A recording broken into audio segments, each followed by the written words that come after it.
As said by Barack Obama, there is one issue that will define the contours of this century more dramatically than any other, and that is the urgent threat of a climate change. And it holds very true to today's context as well. So, good evening, everyone. I am Disha Goyal, graduate scholar from Indraprasth College for Women, University of Delhi. And today I will be presenting on the topic climate financing, the effect on the economies of the developing nations due to the strife between global north and global south. Now, before proceeding further, let us first understand after even more than a decade of this climate change conversation, why does this topic still hold relevant and why are we still discussing it? Now, as we all know that climate change is something that has huge environmental impact.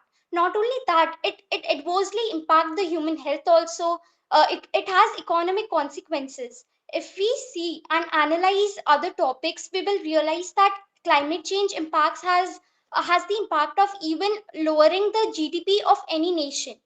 It is a issue that requires global cooperation, and with this we also need to make our youth of today aware of what the consequences of climate change is, so that they start conserving it from the very beginning.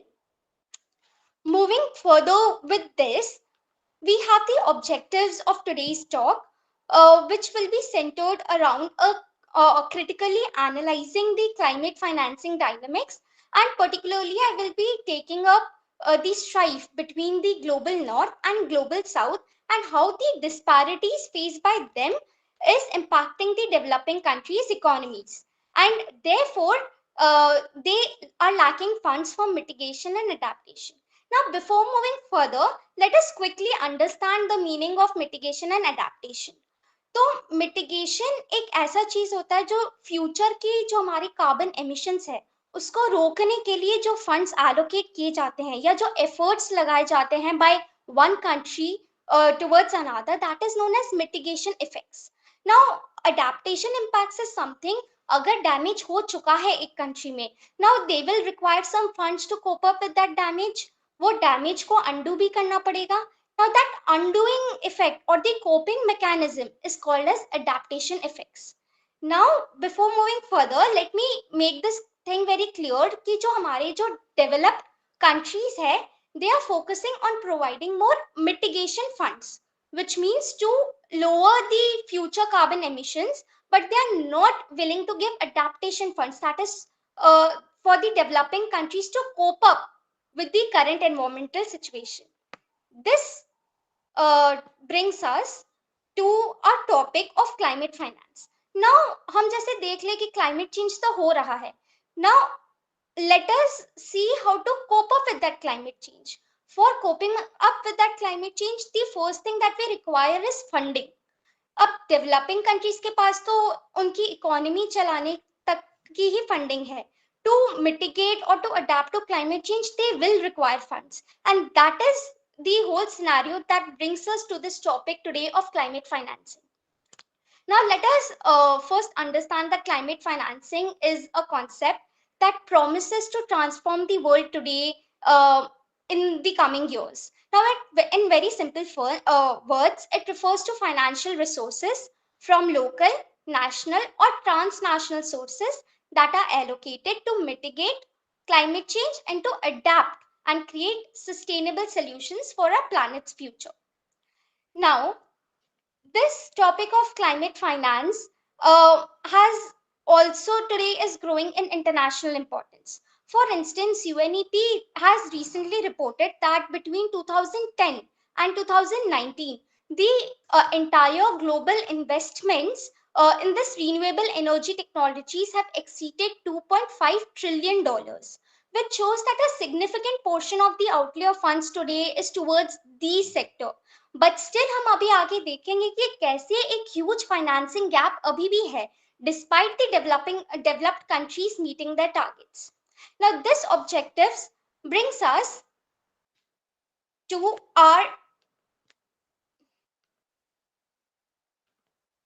our next thing, which is like after now understanding the basic meaning of climate finance, Now let's move to identify the sources of the same, because it is very important to know from which sources does the climate finance reach these developing countries to ensure accountability and transparency in the whole process. Now there are various sources like national budgets of the government, then we have public sectors like the banks of the government, carbon markets, then we have private sources like any NGO or any civil society, and then we have multilateral sources like the Global Environment Facility and the Green Climatic Fund. These are the mechanisms that source the climate finance today.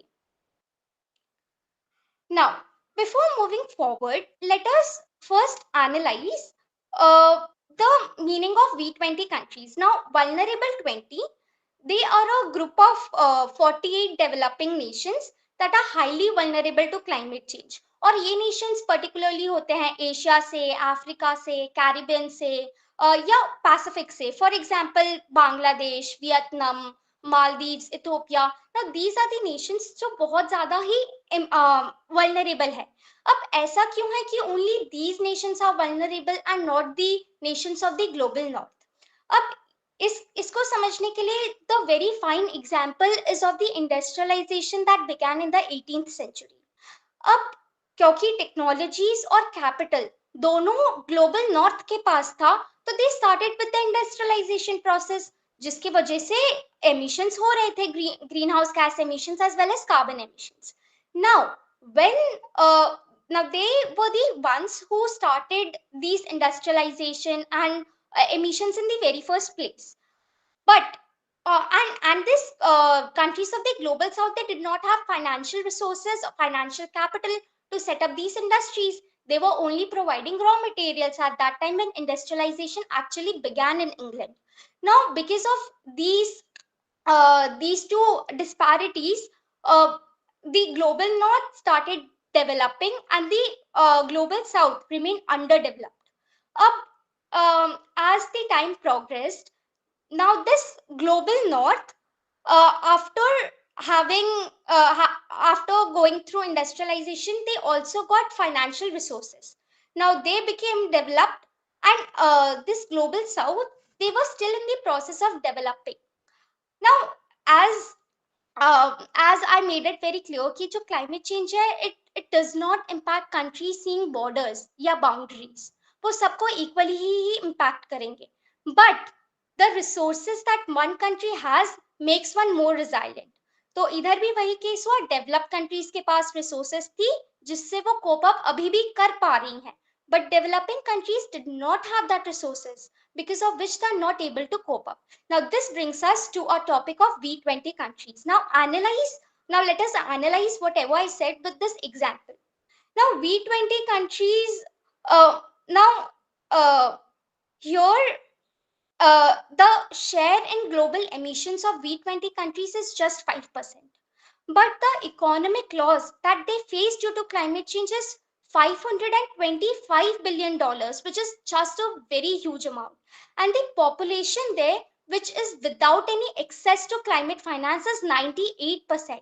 This this highlights how V20 countries are vulnerable and to which extent they are vulnerable to climate change, considering the fact that 98% of their population is without any financial assistance. Now, linking this with the next slide, here I would like to throw some light on the unequal distribution of climate funds. Now, the highlighted portions in dark purple, they represent the regions most vulnerable to climate change. Now, as can be seen here, they are mainly the African and the Southeast Asian countries, and mostly the countries which are mentioned earlier, that is the V20 countries, like the Bangladesh, Vietnam, Maldives, etc., and the Caribbean countries as well. Now, using this very data, I analyzed that Africa, being the most vulnerable to climate change with 250 million people exposed, has received only 26% of total fund. जितना भी 100% of total funds है, उसका खाली 26% allocate हुआ है Africa को, जहां 250 million people exposed है. अब उसी का ही अगर हम comparison करें with Asia, here just 45 million people are exposed. which is significantly less amount than Africa. But see the amount allocated, it is a huge 42% of climate funds. अब उससे ही अगर हम कंपेयर करें एशिया एंड ओशनिया को, Oceania में there are 40 million people that are exposed, which is just slightly very less than Asia. Asia में it was 45 and here it is just 40. But still, Oceania receives just 1% of climate finance. Now, this shows the inequality in the distribution of climate funds received by this nation, and the impact that these nation can have on the economy, compare also considering that बहुत areas of Oceania and Asia में there are low-lying islands. Now, small island developing nations and low-lying islands, before moving to that, let me first explain you very quickly. Now, low-lying islands are something जिसकी जहाँ की territory is almost submerged, uh, can has the impact of almost getting submerged in water due to climate change impacts, and hence they are the most vulnerable among everyone. Now, let's move on to a major aspect of our presentation now. That is the strife between global north and global south. Now, before proceeding further, let us quickly understand the meaning of global north and global south. अब global north उस countries को refer करते हैं जो बहुत ज़्यादा economically developed nations है and they are located in the northern hemisphere. और global south उस nations को refer करता है which are less economically developed and they are mostly located in the southern hemisphere. Now, it is very essential for us to delve into the debates on historical representation and adaptation versus mitigation fund. Now, the developed countries, as I have explained earlier also, the developed countries of the north want to discuss the environmental issue as it stands now and wants everyone to take equal responsibility of ecological conservation. Whereas the developing countries of the south feel that much of this ecological degradation is a responsibility of industrialization process which has taken place by the developed north in the very first place. And moreover, these developing countries वो अपने industrialization process में भी है, तो इसलिए they feel that the responsibility of undoing this damage now also lies more on the developed nation. This calls for the principle of CBDR, or common but differentiated responsibility, and this is advocated by Global South. Now, moving on to adaptation versus mitigation fund. As I've explained earlier also the meaning of adaptation and mitigation. Now, developing countries, particularly the ones that are more vulnerable to climate change, like the V20 countries, जिसके बारे में हमने अभी discuss किया, वो advocate करते हैं कि a considerable amount of fund should be given for adapting to the current needs, because already damage हो चुका है, they need to adapt to that needs. So they demand for adaptation funds. Whereas the global north emphasizes more on providing mitigation funds and it reflects their efforts on reducing the future emissions. This can be seen by the figure which I've figure on my left, which shows that a significant amount of sum has always been allocated towards mitigation and a very small considerable amount of sum has been allocated towards adaptation needs, which shows the efforts of the developed countries of, to provide only mitigation funds and not adaptation funds. Moreover, here I want to also throw a light on the fact that develop countries हमेशा ये सोचते हैं कि अगर वो adaptation funds दिए तो उनका ग्लोबल सिनेरियो में and in global organisations like UN it will be only term कि वो एक एड या वो एक हेल्प दिए and it won't be seen कि वो लोग they are providing climatic assistance which the global north claims to provide. इसलिए also they are not very ready to provide adaptation funds because it just counts as providing an aid or an help to these developing nations. Now, moving further, we have the hypothesis of our research. Now, let's move on to the hypothesis, which in simple terms, the research hypothesis states that the developed countries of the north focuses to use the GEF or Global Environment Facility as the funding mechanism.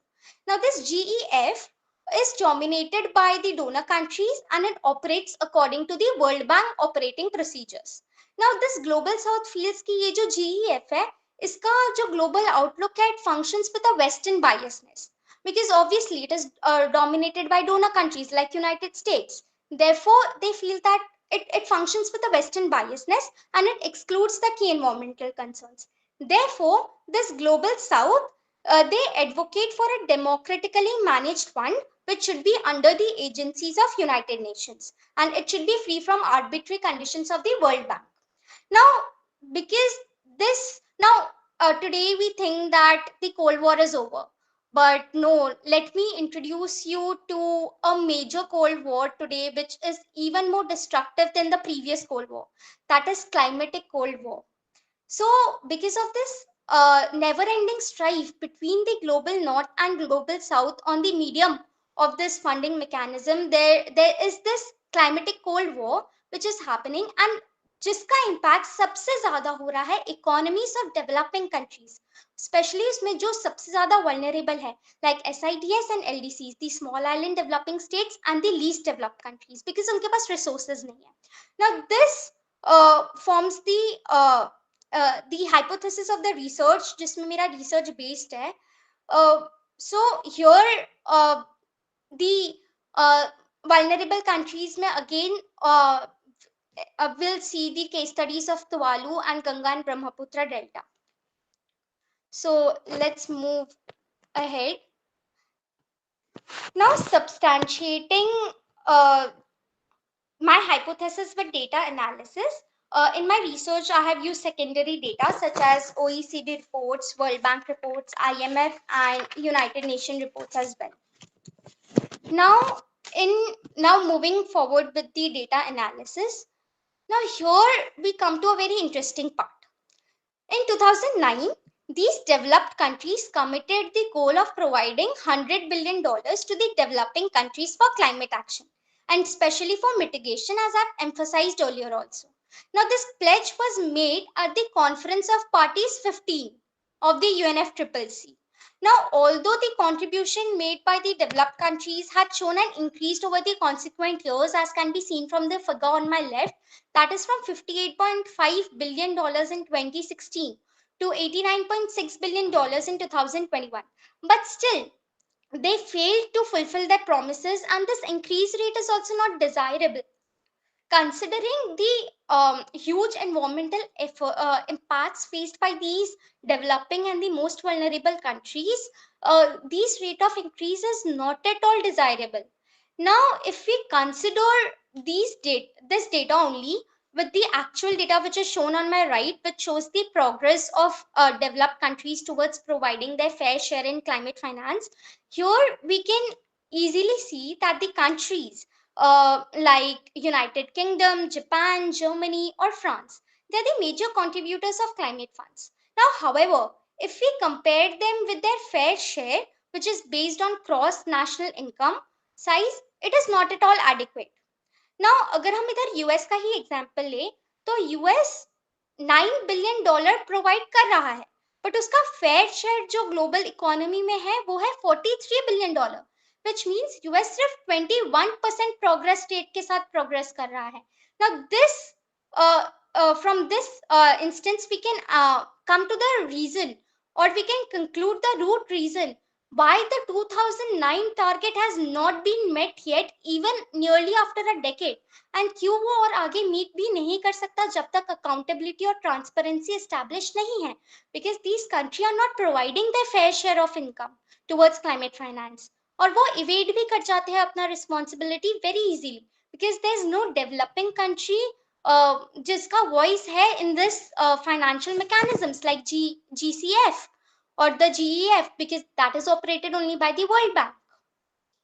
Now, अगर हम इसी को ही link करें to the climate financing gap and this will help us understand it very better. Now, this Pacific Island nations जिसके बारे में हम आगे भी एक case study लेंगे तो उसमें let me throw light on how there's a huge financial gap that is prevailing. Now, the estimated financial need of these countries is somewhere around $800 million. But जो GCF है, the Green Climate Fund, it has approved only $400 million, और उसमें से भी only $200 million is the actual amount that is dispersed to these countries, which shows that the huge financing gap between $800 million that is actually needed and $200 million which is actually given to them. अब इसमें उनको ये problem आएगा कि वो लोग allocate किस में करें, टुवर्ड्स मिटिगेशन या towards adaptation, towards reducing the future emissions and towards adapting the current situation. Now, this shows the huge financial gap that is faced by these Pacific Island countries. Now, this only will bring us to the case study of Tuvalu. Now, here, this is a very interesting case study. Now, as I've also explained before, that the carbon emissions of global south is somewhere near 37%, क्योंकि वो अभी अपने industrialisation process में है और वो increase भी हो सकता है, बट ग्लोबल नॉर्थ का still the carbon emissions stands eight 63%, जिसका major impact is on SIDS. Now we have just seen the huge financial gap in the Pacific Island nations. Now coming to Tuvalu, we first have to understand its location, geographical location and the condition. Now Tuvalu is a small island developing nation, and it has a very tiny population size, जिसका बहुत considerable transportation cost भी होता है. It has remote location also from global market, because of which it faces economic shock. Then they have a very fragile economy which is very vulnerable to these climate change impacts. Now, as can be seen from the bullet pointers which I've taken, now the major resources, natural resources of these country of Tuvalu comes from the sea and the oceans, जो भी natural resources है. But जो natural resources आते हैं अब, because of climate change, there's sea level rise that is happening, and it being a low-lying island, यहाँ पे majority of जो population है that lives below 5 meter of elevation. अब क्या होगा कि जब अगर पानी भरेगा उस आइलैंड में, तो उस पॉपुलेशन को तो माइग्रेट करना ही पड़ेगा, because they can not survive. Now when they migrate, this, अगर हम इसको साइंटिफिक टर्म दे दे तो इसको हम बोलते हैं forced climatic migration, which means that a population of a country has to migrate due to adverse climate change impacts. Now, अब इसका भी क्या होता है कि इनकी इकोनॉमी भी बहुत ज्यादा इंपैक्ट करेगी अगर थोड़ा भी सी लेवल राइज हुआ तो. अब बिकॉज उनकी पूरी इकोनॉमी फिशरी पे डिपेंडेंट है. अब जब अगर सी वार्मिंग होगा तो फाइटोप्लैंक्टन नाम के जो प्लांट्स है जो ऑक्सीजन देते हैं, they will die as estimated by the scientists. Now, जब they will die, the fishes, they cannot survive in that ocean because of the warming. When fishes will die, their whole economy will cripple.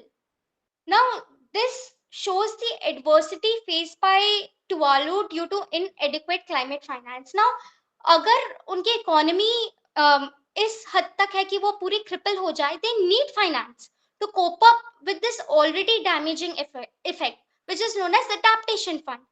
But adaptation funds तो developed countries दे ही नहीं रही, जिसके वजह से Tuvalu में this is the problem, and it is estimated that by 2050, अगर if we do not stop the climate change, the entire island of Tuvalu can be submerged underwater. So this shows the urgent need of providing climate finance.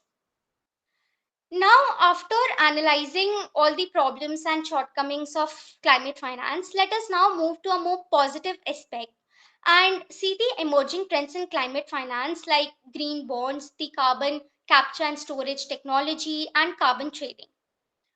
So, first up, we have green bonds. Now, green bonds is basically a financial tool that allows companies and governments to raise positive funding for projects that have positive environmental impacts. Now, by stimulating investment in green project, it can lead to job creation, technological advancements in clean energy, and overall economic growth as well.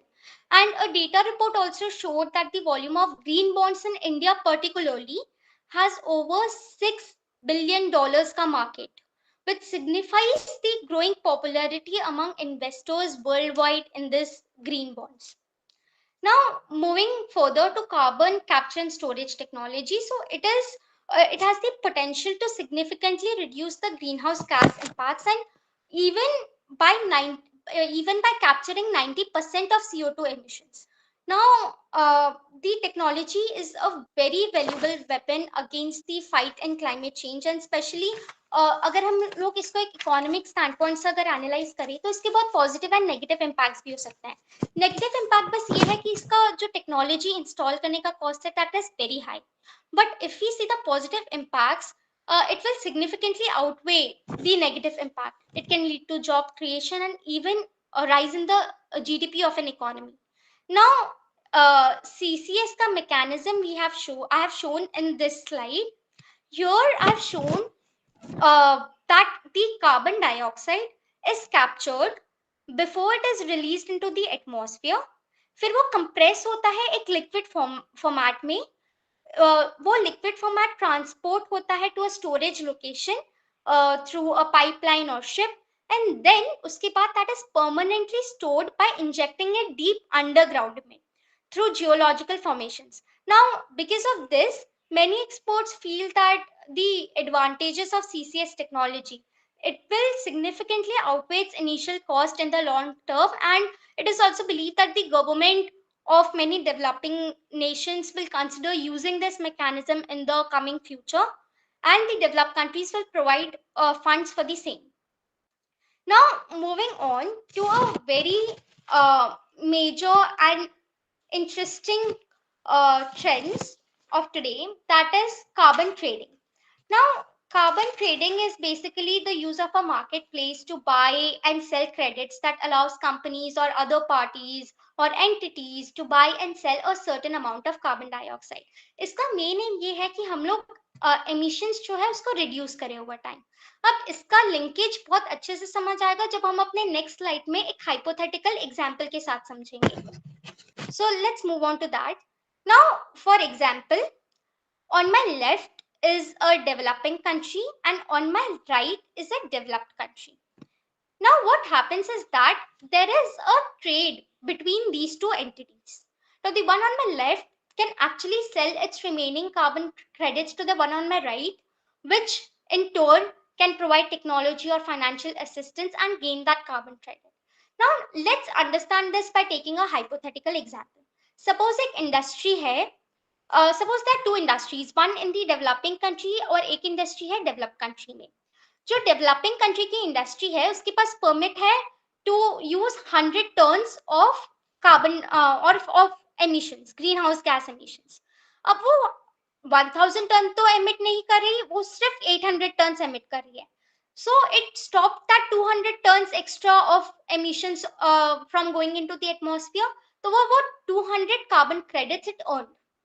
अब वहीं पे एक और industry है developed country में जिसके पास permit था to only emit 500 tons, but it has already emitted those 500 tons और उसको एक्स्ट्रा 200 टन्स की नीड है. तो अब वो डेवलप्ड कंट्री क्या करेगा, it can provide financial assistance या वो कोई भी टेक्नोलॉजी दे देगा which might not even cost that much. वो एक डेवलपिंग कंट्री को वो टेक्नोलॉजी दे देगा और उससे उसकी जो रिमेनिंग कार्बन क्रेडिट्स है जो 200 थी इस केस में वो खरीद लेगा, and it will continue its process of industrialization. Now, this entire process is called carbon credit trading. It is based on cap and trade mechanism, which means putting a cap on a carbon emission and trading the remaining carbon emission. So, this was the emerging trends. Now, moving further, after seeing this global scenario, now let us analyze the current status of climate financing in India. India has already been a developing country. It has already taken huge strides in climate financing, be it its Panchamrit in the COP26 of UNFCCC, या फिर उसके कितने सारे renewable energy में recently India taking the initiative of introducing the International Solar Alliance, being one of its founding member. So India has definitely taken huge strides, and the current status also shows that India का जो हमारा NDC और nationally determined goals है उसके objectives also show how determined India is to fight this climate change and to ensure accountability in this whole process of climate financing. Now, as we can see, the NDC or the nationally determined goal, the key objectives of India, it shows that mitigation targets. India aims to reduce its emission by 33 to 35% of its GDP by 2030. Then renewable energy. India also feels that it also determines to install 40% of power capacity from non-fossil fuel sources by 2030. And needless to say, जो अभी solar energy में the strides that it is taking, the current policies of the current government, which is providing subsidies in establishing the solar panels घरों पे. So that is also something which shows that how India is progressing towards this direction, and if taken correct steps, it will definitely reach its target. Now, afforestation and carbon sink enhancement. India has also planned of creating this afforestation and all the deforestation lands by adopting suitable agriculture like the climate smart agriculture. वो सब करके India thinks that it will create a carbon sink of 2.5 to 3 billion tons जिसमें carbon dioxide can be captured. So India is taking this measure of afforestation as well. And then finally we come to adaptation and resilience. Now, as I've already mentioned, कि damage तो हो ही चुका है. Now they need funds. Now we cannot wait for any developed country to come and fund us तब जाके हम अपनी population को संभालें. We cannot afford to do this, because if we see, अगर रोहिंग्या crisis का अगर हम example लें, Rohingyas are even migrating to India also. Even Kashmir से भी migration हो रहा है. तो जब ये migration हो रहा है, already हमारी economy में और pressure पड़ रहे हैं, and humanitarian basis पे we have to provide them with food, with living, and we cannot do this like we on humanitarian grounds. We have to do this. अब जब हमारी economy की जो resources है इधर divert हो रही है, climate change के adaptive needs पे we cannot divert that much of resources. Now here comes the need of climate financing. Here it shows how important climate financing is. अगर इंडिया को प्रॉपर हमें फंड्स मिल जाता है तो हमारी जो गंगा ब्रह्मपुत्र की रीजन है, which is again the mangrove forest, which is a very important biodiversity that exists there, or the delta of Sundarban FEC, the tigers that we have. Now these biodiversity, the flora and fauna of Ganga-Brahmaputra region is on the verge of like extinction if future climate change takes place. But हमारे पास उतने resources नहीं है that we divert those funds to protect that. Here we need the developed countries to come and to finance it and see it as something as global commons.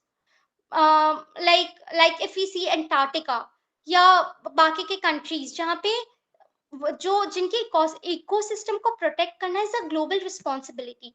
Now यहाँ पे there should be established transparency mechanism, और यहाँ ताकि हमें पता चले there should be a social auditing in fact, which means कि United Nations में ईयरली और 6 months में ये देखा जाए कि जितना they have committed, has the developed countries provided that much of funds or not. अगर नहीं किए हैं to make them legally binding and provide them some kind of uh, sanctions. So this is the current status of climate financing in India.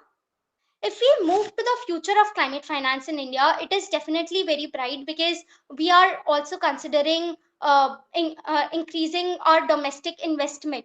For example, the government, which it is investing on solar panels and on etc. schemes.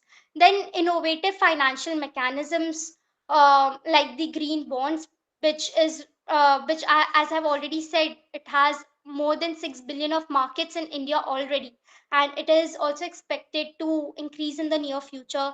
Integration of climate considerations, private sector leadership, and we are also seeing कि private sector जैसे हमारे अदानी हुए और अंबानी हुए, the government is trying to collaborate with those big investors so that they can finance our adapting needs instead of waiting for the developed countries. Now, this shows how important stride India is taking in the future of climate finance.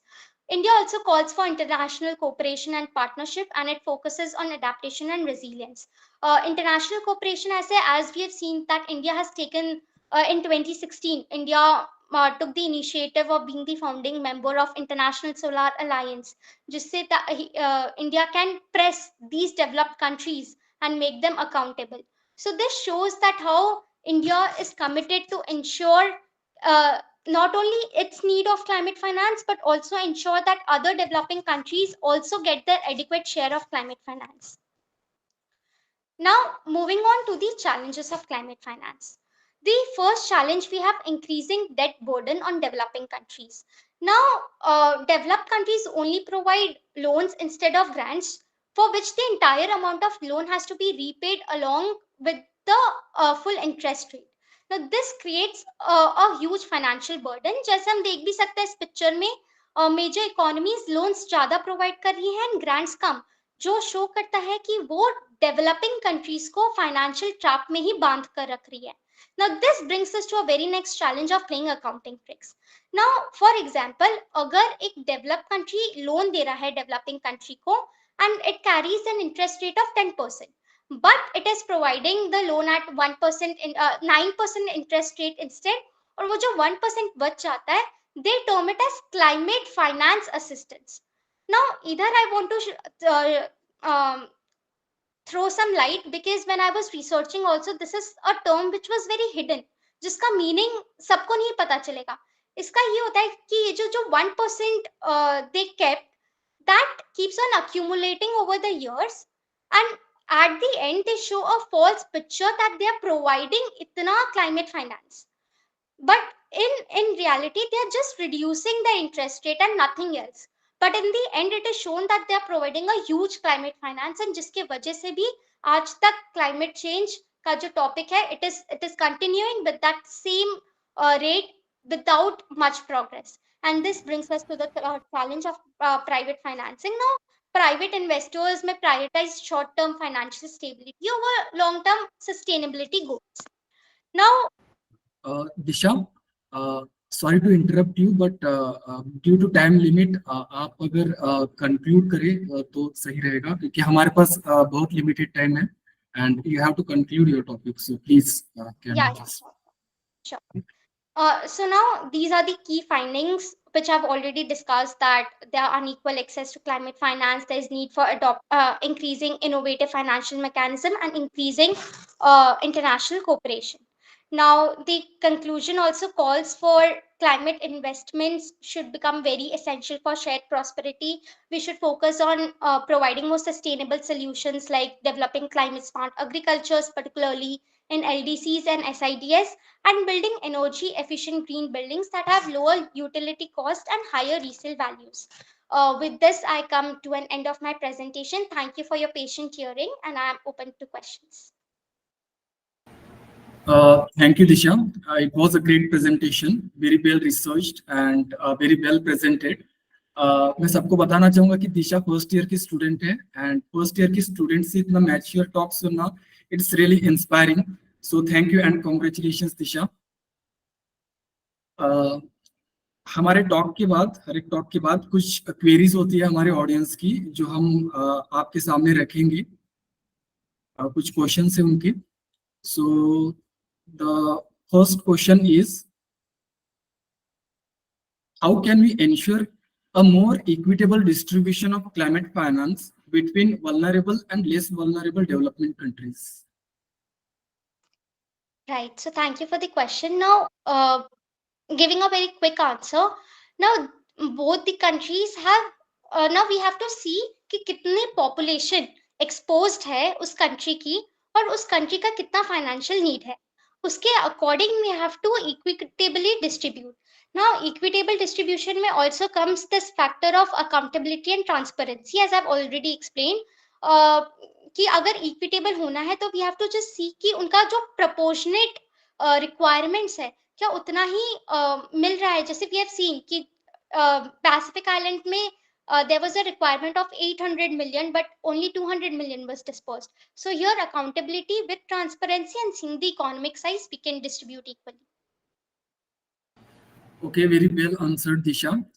There is one more question from Sandeep Kumar. What is the dispute between developed and underdeveloped countries for climate financing? Although आपने शायद ये already बता चुके हैं आप, लेकिन फिर भी अगर briefly आप इसके बारे में बता सके तो। ठीक है, मैं बहुत शॉर्ट में बताती हूँ कि डेवलप कंट्रीज हमेशा ये बोलते हैं कि जो जीईएफ है या जीसीएफ है, जो वर्ल्ड बैंक से ऑपरेट करता है, हम उससे ही बस फाइनेंस एलोकेट करेंगे और हम लोग को एक डेमोक्रेटिकली मैनेज फंडिंग सिस्टम नहीं करना चाहेंगे। बट जो डेवलपिंग कंट्रीज है, वो ये चाहती है कि एक डेमोक्रेटिकली मैनेज सिस्टम हो जो यूनाइटेड नेशंस के अंडर हो, जो वेस्टर्न बायसनेस के साथ ऑपरेट ना करे या फिर जिसमें कंडीशंस अटैच ना हो। बिकॉज कई बार ऐसे इकोनॉमिक कंडीशंस अटैच किए जाते हैं फाइनेंस के साथ जो डेवलपिंग कंट्री फुलफिल नहीं कर पाती, और यही मेजर स्ट्राइफ है क्लाइमेट फाइनेंस में between the developed and developing country. Okay Disha, in short आपने मतलब बता दिया कि क्या इश्यू है एक्चुअल में। So there is one more question, how can we ensure a more balanced allocation of climate finance between mitigation and adaptation, like in between reducing emission and building resilience? Now this is a very good question. Now here as I've already emphasized कि हमें पहले देखना पड़ेगा कि कितना damage हुआ है in one country or in one region, and according to that only we have to provide. For example, if a region like Tuvalu or Ganga-Brahmaputra region, they are like damaged to a great extent, and we need to provide more adaptation funds in that region.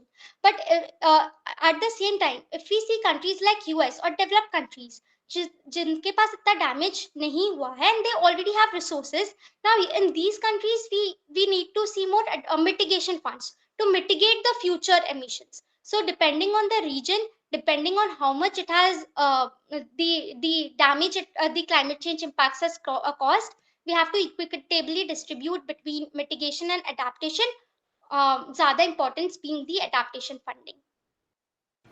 Okay Disha, बहुत ही खूबसूरती से आपने सारे questions को answer किया। And there is one more question from our side जो हम अपने हर एक कैंडिडेट को पूछते हैं जो पार्टिसिपेट करते हैं अपने टॉक के बाद में।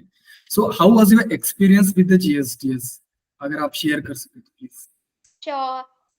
First of all, I would like to thank Manish sir and the entire team of GSTS, because without the perspective, I had a presentation, but शायद मेरा वो critically analyzation वाला part नहीं आता if I did not had a pre-meet session. उसमें I got valuable feedbacks जिसके वजह से I tried to improve on my research, and this gave me a clearer framework as well. Since I'm already a part of the Society of Green Actions of my college, now I can also explain them, go and like pen और paper में नहीं रह के actual में solutions लाने के लिए it has motivated me, and I think this is the greatest impact that a talk can do. So thank you so much to the entire team of GSTS. Thank you Disha, हम भी बहुत grateful है कि आप हमारे साथ जुड़ी।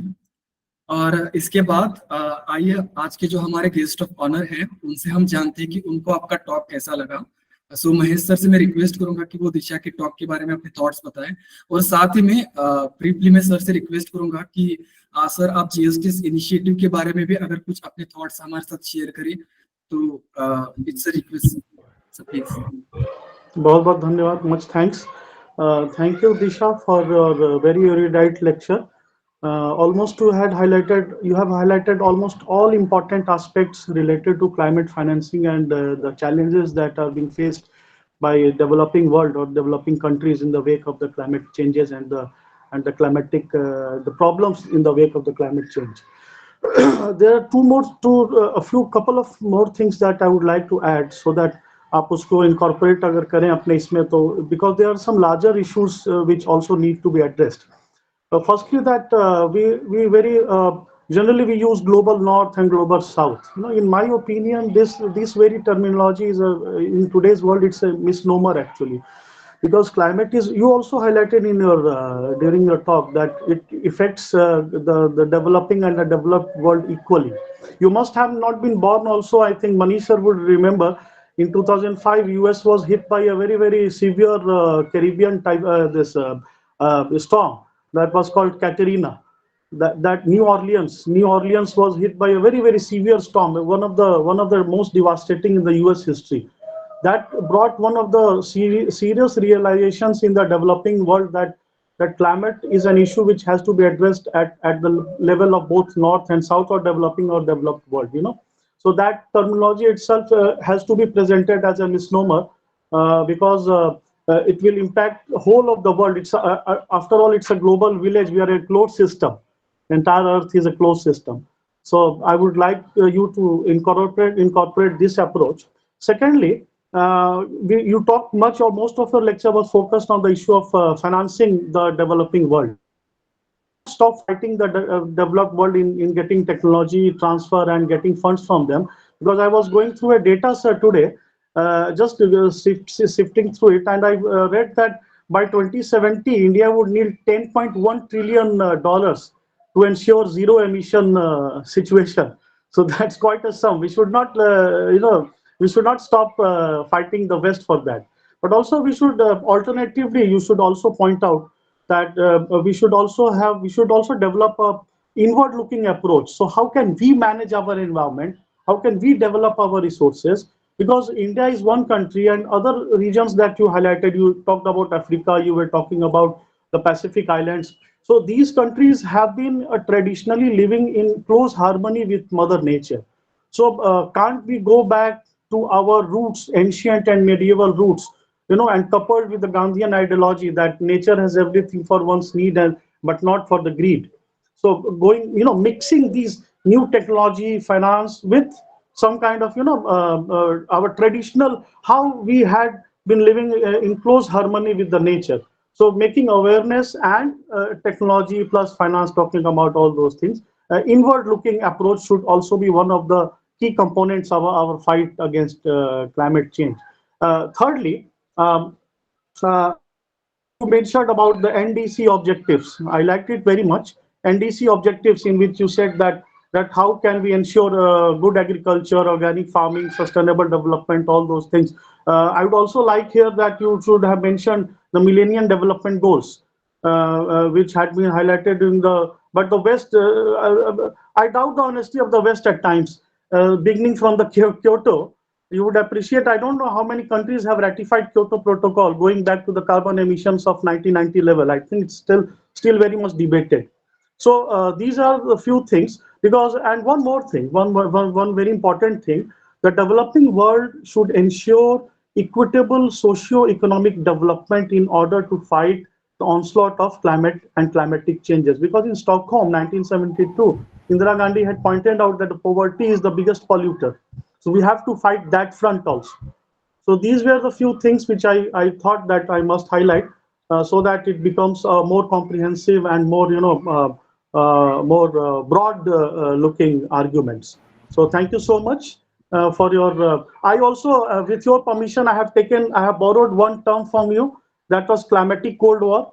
I have noted it down. It's very, very innovative term. And Disha, let the climatic Cold War go against the global warming, and not North and South fight each other.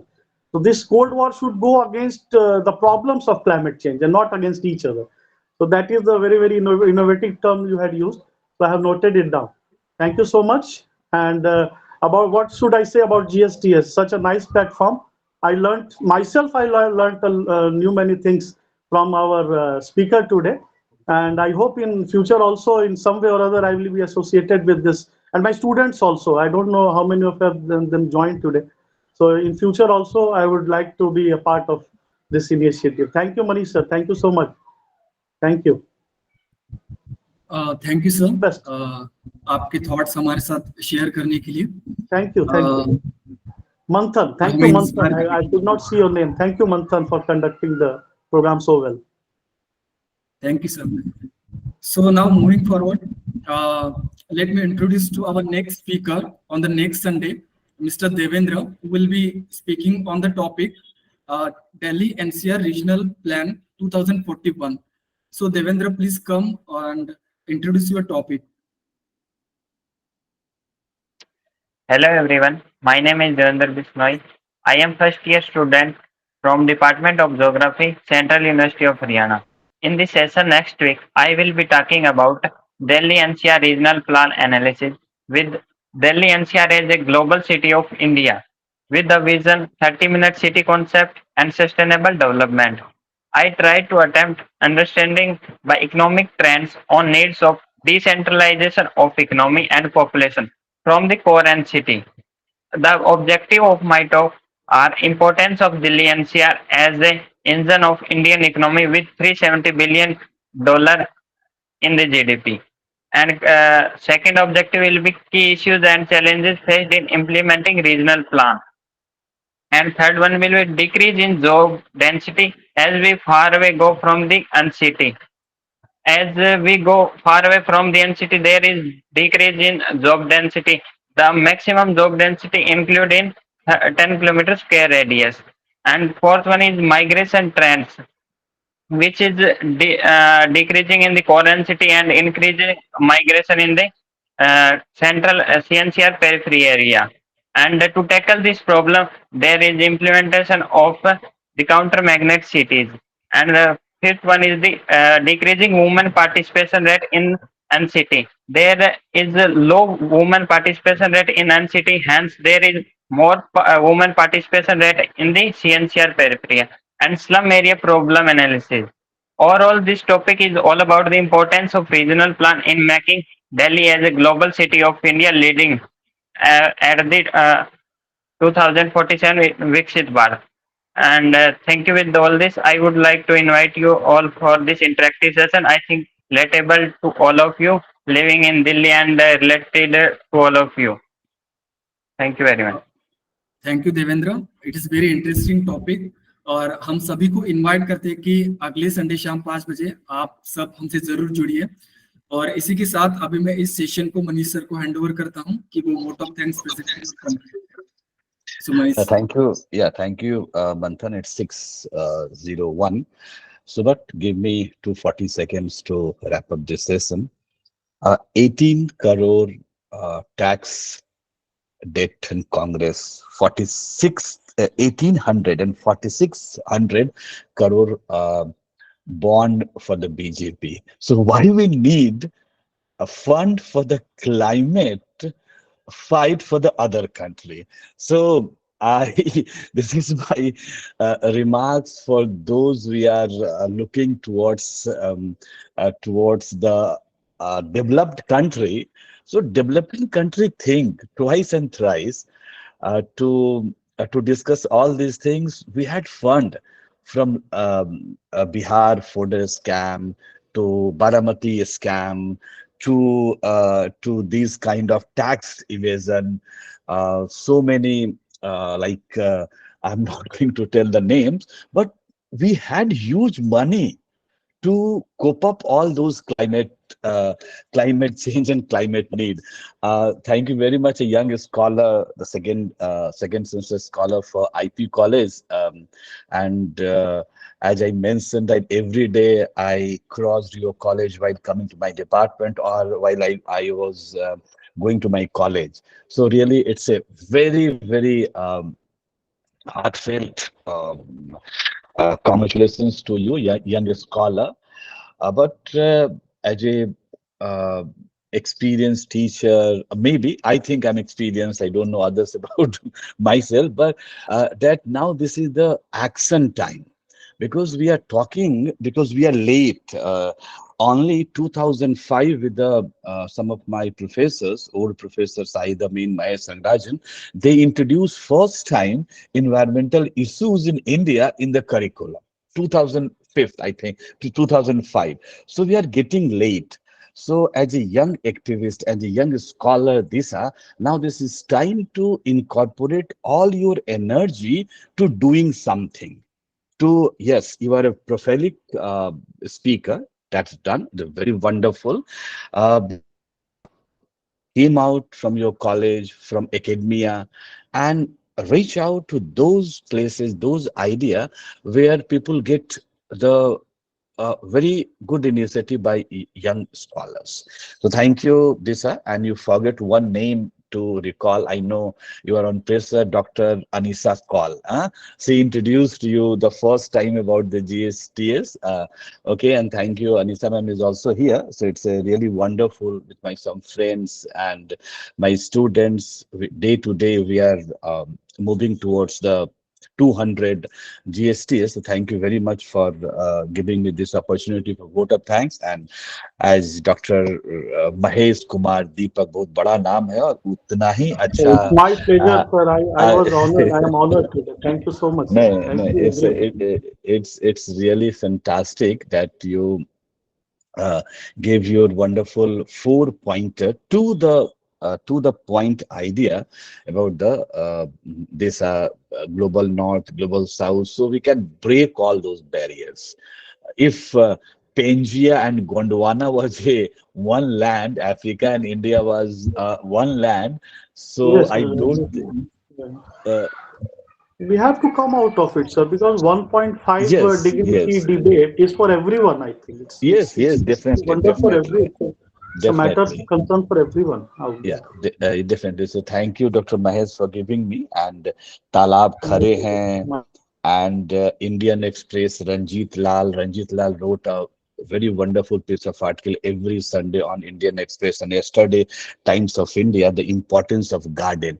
This shows the importance of environment. For this, because this is also my important topic because I'm teaching right now Africa. So in Africa, it's a wonderful topic to have. But control corruption. So we did not need fund from the developed country. It's all Africa and Asian country. If we curb corruption, we curb environment, pollution or deterioration. So don't talk about the developed countries. So this are whenever you go and talk about this. So corruption and what environment, you incorporate those things and find out a solution. Thank you very much for all my colleagues from different colleges joined in the GSTS, my graduate, my postgraduate, MPhil and PhD students, my colleagues from different colleges and from outside Delhi also, because the coming session is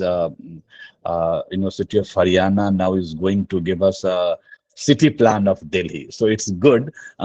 Delhi के नजदीक होने से हरियाणा को फायदा है, तो देखते हैं कि वो फायदा हम कितना ले सकते हैं. Thank you very much. Have a nice day and thank you, Manthan. As always, you are absolutely fine when you are in form. When you are in form. So you are 100% fine. Manthan is one of my students from border area of Maharashtra and Karnataka. Because और कुछ नहीं बोलूंगा मंथन. Why you are when you are form you are fine. So I'm not going to talk about more. Thank you, my GSTS team. So it's time to wrap up. We are 360 seconds late, but it's time to wrap up of the event. So can we leave, Manthan and Disha? Sure, sir. Thank you, Thank you, thank sir. you all. Thank you, thank you.